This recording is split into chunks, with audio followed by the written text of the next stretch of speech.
राष्ट्रपति का एक साल का खर्चा 27 करोड़ का है, एक दिन का 7.5 लाख रुपए का है। क्यों होना चाहिए इतना खर्चा राष्ट्रपति को? प्रधानमंत्री का खर्चा एक साल का 25 करोड़ का है, उप प्रधानमंत्री का अगर पोस्ट हो जाए तो 22 करोड़ का है, सारे मंत्रियों का 850 करोड़ का है, मुख्यमंत्री और राज्यपालों का मिला दिया जाए तो 77,000 करोड़ का है, और सारे के सारे कर्मचारियों का और पब्लिक सेक्टर और सबका इकट्ठा जोड़ दिया जाए तो 3.25 लाख करोड़ का है। ये खर्चा इतना क्यों होना चाहिए? जब आपके सबसे गरीब आदमी को एक दिन में 20 रुपए नहीं है खर्च करने को, और राष्ट्रपति पर एक दिन में 7.5 लाख रुपए खर्च हो, इससे बड़ा अपराध क्या होगा? क्राइम क्या होगा? क्यों होना चाहिए इतना खर्चा? जब इस देश का राष्ट्रपिता झोपड़ी में रह सकता है तो राष्ट्रपति क्यों नहीं रह सकता?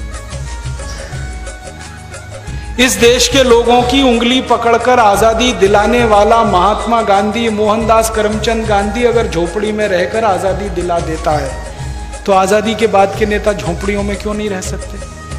क्यों इतना खर्चा होना चाहिए उनके ऊपर? और हमारा ये कहना है कि हमारे बच्चे अगर म्युनिसिपैलिटी के स्कूलों में पढ़ सकते हैं तो नेताओं के बच्चे क्यों नहीं पढ़ने चाहिए म्युनिसिपैलिटी के स्कूलों में?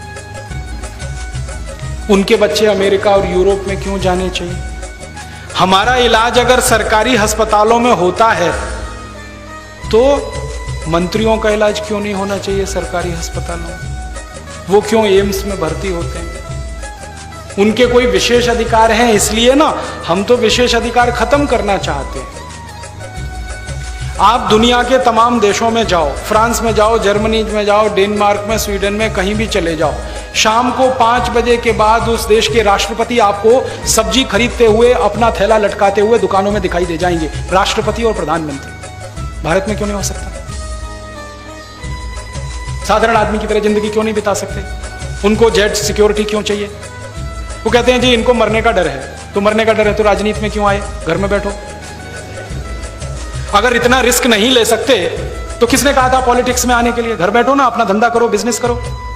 हमारे यहां तो जिन लोगों को मरने का डर नहीं था वही लोग राजनीति में आए थे। भगत सिंह, ऊधम सिंह, चंद्रशेखर, जिनको मरने का ही डर नहीं था, जवान जिंदगी को दांव पे लगा देने का डर नहीं था, वही पॉलिटिक्स में आए थे। तो आजादी के बाद मरने का डर क्या है? सिक्योरिटी पर इतना खर्चा क्यों? और मेरा एक ही कहना है कि अगर इन नेताओं ने किसी का कुछ बिगाड़ा नहीं तो इनको चिंता क्या मरने की? कोई मारेगा क्यों? और अगर इन्होंने बिगाड़ा ही बिगाड़ा है तो इनको क्यों नहीं मार देना चाहिए? क्यों जिंदा रखना?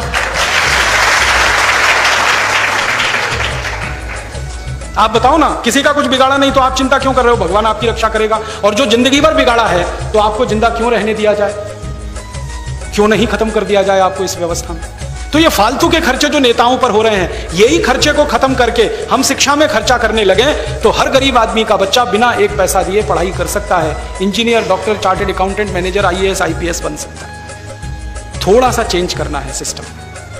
हमारा मानना है कि सारे सांसद, सारे विधायक वैसे ही साधारण तरीके से रहें जैसे इस देश का आम आदमी रहता है,